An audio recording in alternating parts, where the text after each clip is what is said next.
Today we are going to be talking about what are you afraid people will see when you decide to step into a more truer, authentic version of yourself. Hi, hello. Welcome to the Heart Aligned Brand Podcast. My name is Leanne. I'm a brand strategist, photographer, and mentor helping women in business create soul aligned, soul led businesses.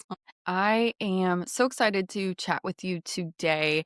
I'm going to be totally honest with you. I sat down to write out the script, the post, whatever this was going to be, and I realized that I was having trouble articulating my ideas in written form. And so I thought that I would let this be more off the cuff and stream of consciousness so it's not so filtered, because I think that this topic is something that so many of us struggle with. And there's a lot of reasons as to why we struggle with this. So without further ado, let's get into the conversation. Now, before we get into the meat and potatoes, I want you to hold that this conversation only has to go as far as you want it to go. When we are on the journey of peeling back those layers and getting closer to our authentic self, there are many evolutions we go through. And no matter where you are in that timeline, there will be moments where you're going to be open and ready to go deeper. Then there are going to be other times where you just need to go one little baby step forward. You have the agency and the sovereignty to put this away, or you can choose to just say, that's not for me right now, because nothing in this is meant to create feelings of shame, to create feelings of not enoughness. There have been times where I'm listening to something and a piece of me is very tender and I am not able to receive the message. That part of me needs more space to be held, to be loved on. As we're moving through this, know that you can take what you need to take and leave what doesn't resonate with you, what's not hitting that mark. Visibility brings up a lot of emotions because it requires vulnerability. And for women, people of color, people who are marginalized, anytime that we are stepping into the space of being seen more fully, there is an inherent risk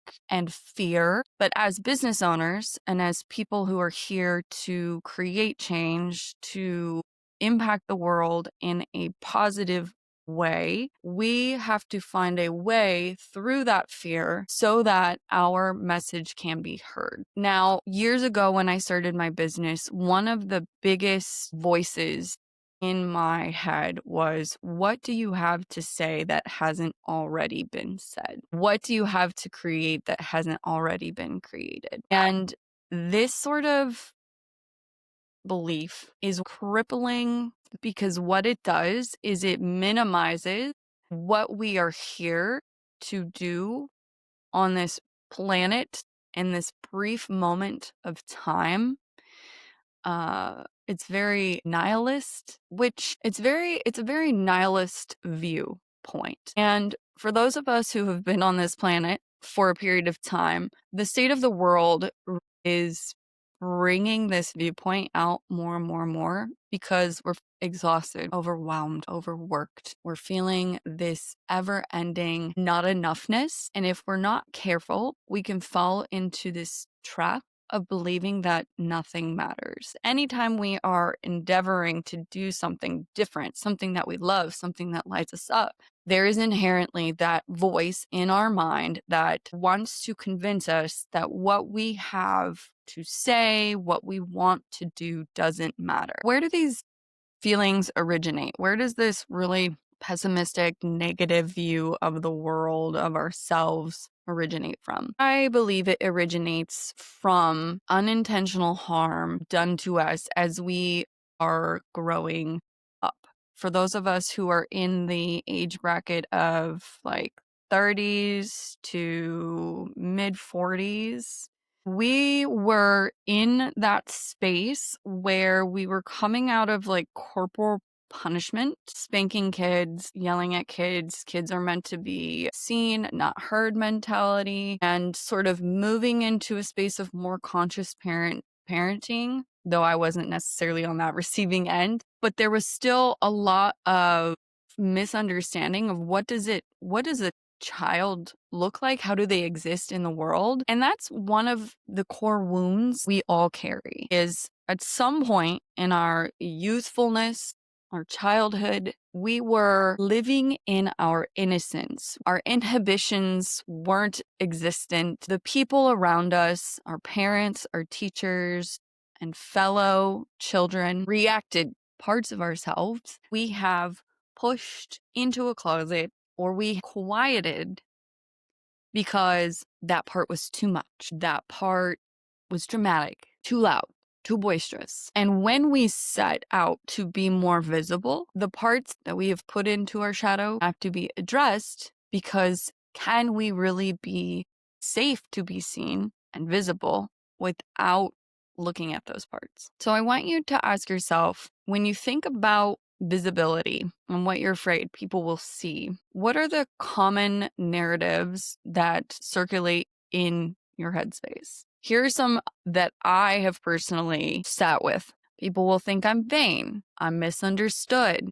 What if someone says something mean to me? They'll think I'm too much. No one will like what I have to say.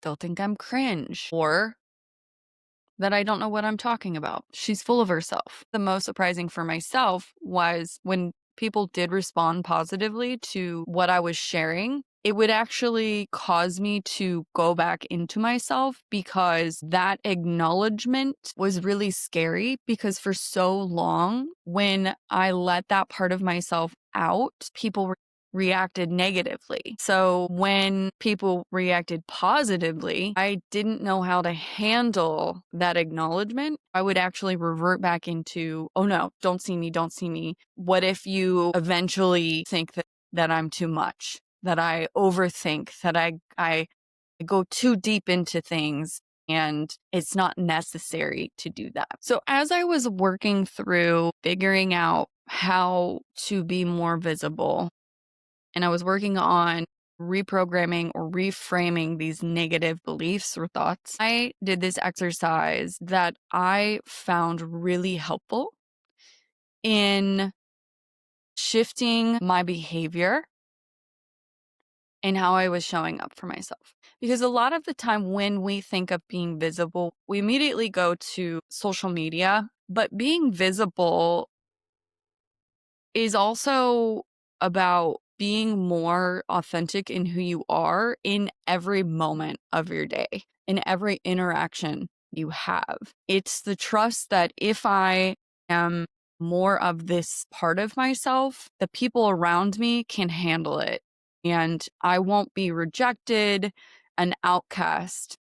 It's way easier for most of us to point at all the negatives than it is to see the positives. It's negative confirmation bias. As I was doing this work to figure out how to be more comfortable being seen, I had to start with what are my judgments about myself or others that's holding me back from stepping into this. I sat down and I wrote out all of the negative words that I associated with myself when thinking about just being myself. I wrote controlling, judgmental, people pleaser, complicated, know it all, scarcity, rescuer, selfish, special, fraud, too much, greed, ease, manipulative, overthinker. And I sat with these words.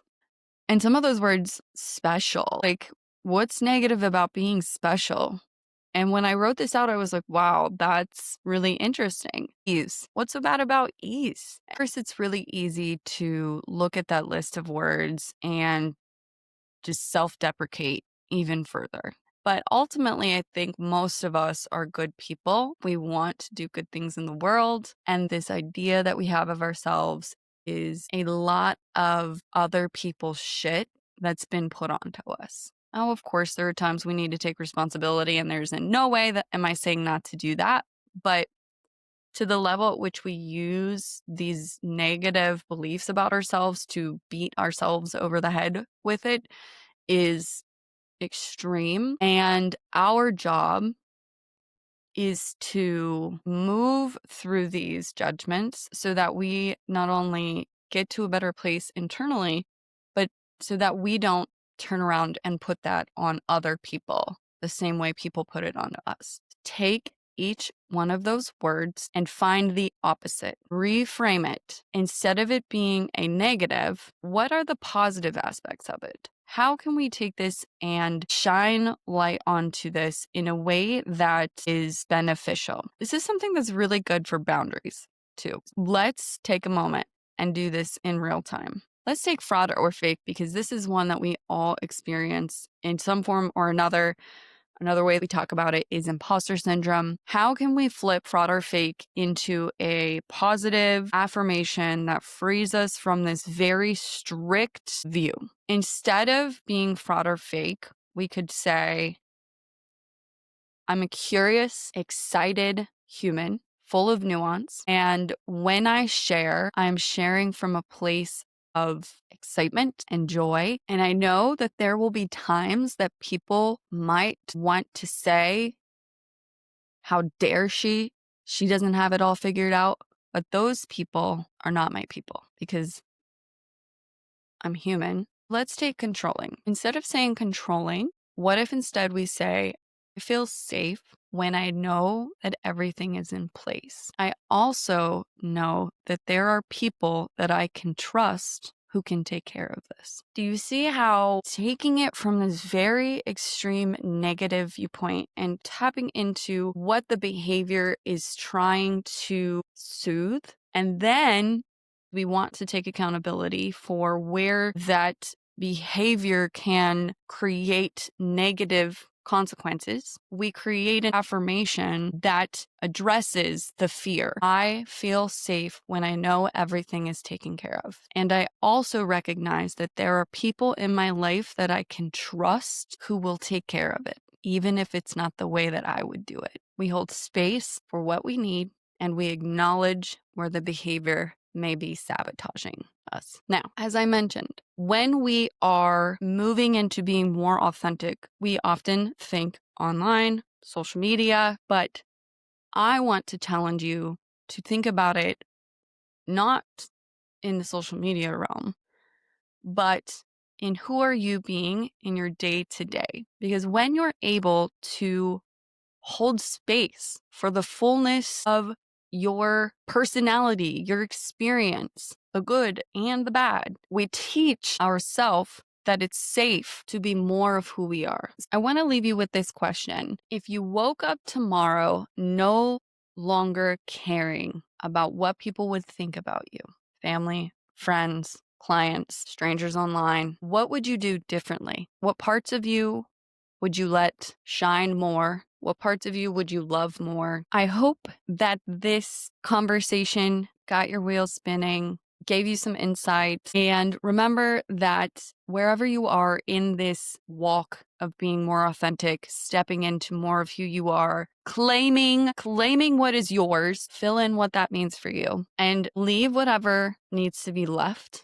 Because if it's something that you're supposed to hear, at some point in your life, you will hear it again. In the show notes below, I'm going to leave more questions for you to journal on, ponder on. If you found this helpful, resonant, you might enjoy working with me. I've got all the ways you can work with me in the show notes as well. And remember, as always, you've got this dang thing.